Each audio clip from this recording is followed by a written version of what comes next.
So Hadu is living as a migrant.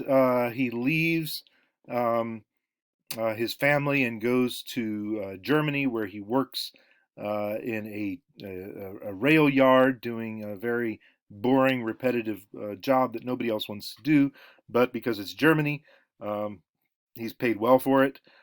He gets his benefits. He gets his, everyone in Germany gets their 3 weeks of paid vacation for the first 5 years or whatever, and then it goes up to 4 weeks, and it goes up to 5 weeks, and he eventually gets 6 weeks of paid vacation for for all menial laborers, anyone, right? Because they care about workers there, and so he gets his 1 month off a year, and he comes back to Morocco. And spends 11 months away. But in the early years, before he got that good job, he's scrounging around. He's trying to save money. He's doing whatever he can. He can't afford to travel. So his son is 2 before Hadu sees him. Life as a public servant. So for the ones who stayed and got a job in Morocco, we see that the official job again is kept only for their housing and the prestige. So you see people with college degrees who are getting literally paid $35 a month um, for their official college education job managing the water treatment plant or whatever. um, but it comes with a house or an apartment. Maybe it comes with a car with a gasoline allowance. Maybe it comes with access to the special shop where you can buy groceries for half the price. So there are benefits, but there is no cash, and so you have to work weekends and evenings just to scramble together whatever you can. Um, and send the kids off to Europe to work and make some money and send it back. So it really is difficult. The ones who don't have jobs have it hard, and the ones who do have jobs also have it hard. The telephone we're talking about on page 28. This was back in the days of wired telephones. Of course, that all went away when we have cell phones. But at the time, again, we're seeing technology serving to restrict women's movement. So here we have the telephone as a sign of patriarchal power. Hadu installs the telephone and then restricts its use to be used to call out. You can only receive calls there.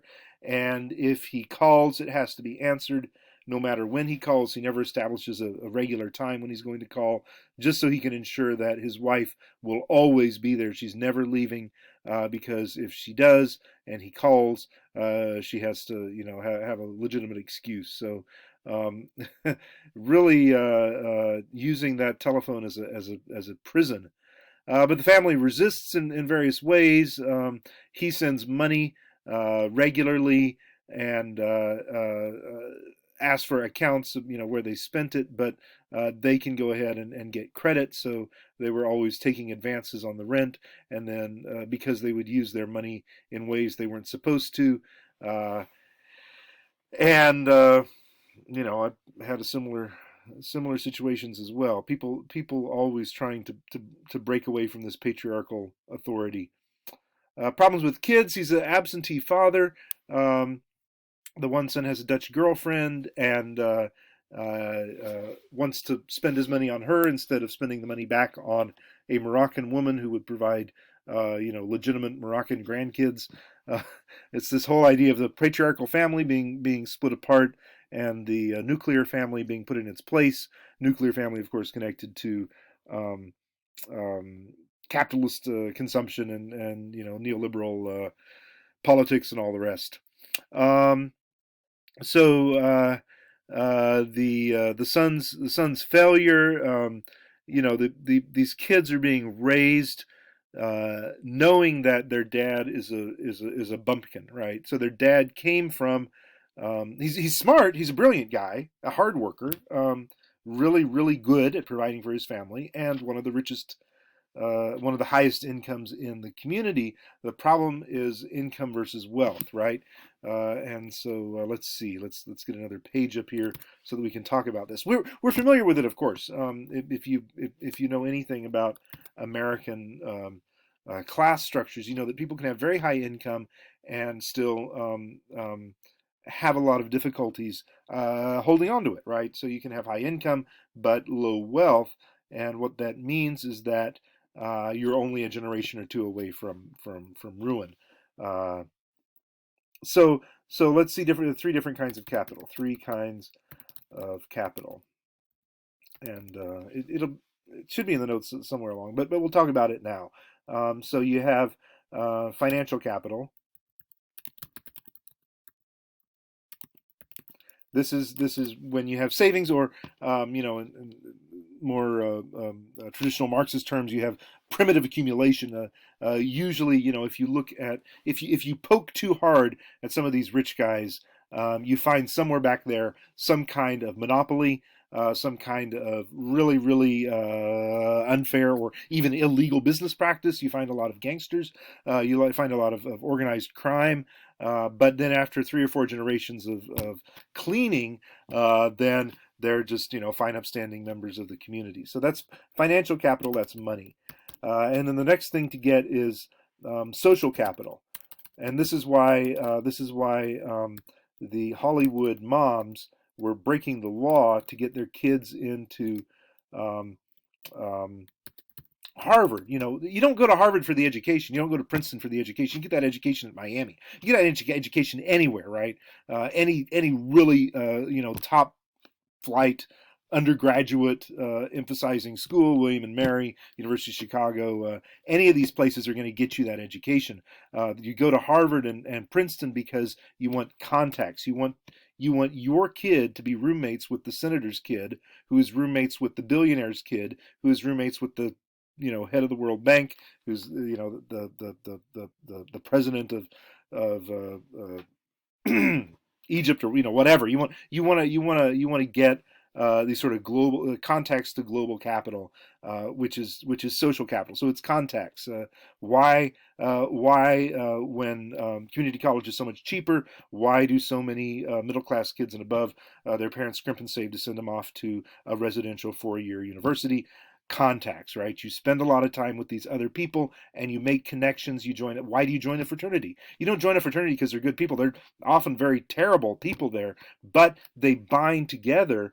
And so you forge those contacts, and you pledge Delta Kappa whatever, and then and you're at Miami University in Ohio, or you're at Wright State University, or Shawnee State, or something like that, and you go there and you pledge your Delta Kappa whatever, uh, and then you get a shot, and you interview for this job in Chicago, at some big accounting firm, and you're a little nobody from nowhere, but you've got the ring for Delta Kappa, and so when you shake the hand of the CEO and you find out he's Delta Kappa too, you're like, man, we're on the same side, man. We pledge the same fraternity, right? It's all about social capital, all about knowing people, and that is really expensive. That's incredibly hard to get because it doesn't take just money. It takes time, and it takes planning, and it takes just a lot of hard work.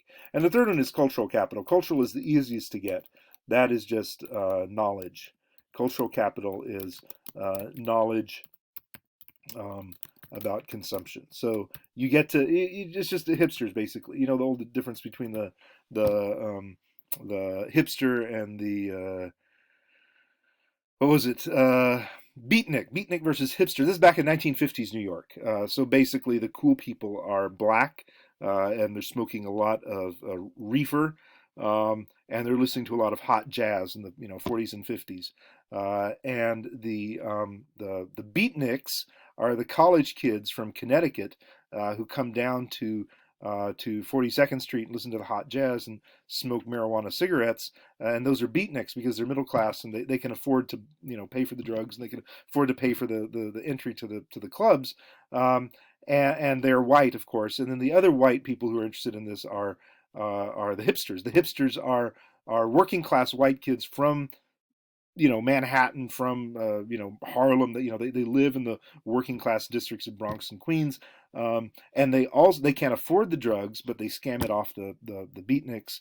Um, um, and they know all that stuff, and so they're learning to talk jive, and really be cool, even though they have they get the cultural knowledge, the cultural capital. This is why working class people read those fashion magazines, and learn about interior design, and try to fake it as a rich person, is because you're trying to gain that cultural capital, that knowledge about what's the right thing to consume. And it's not necessarily upper class stuff. It's whatever the target is that you're looking for. But obviously, this is where millionaires fall short, because they millionaires who aren't troubled by the need, because they make so much money, it doesn't matter that they don't have good taste. Um, and so they never worry about it. But the working class people, the champagne tastes on a Bud Light diet, have far better taste than millionaires often, especially if the millionaires are self-made and never needed to do that. It's the second or third generations when the millionaires' grandkids are at Harvard and being made fun of because they slum it too much. Um, America. Anyway, so that's what we're talking about here. We'll come back. We'll come back to the absentee father.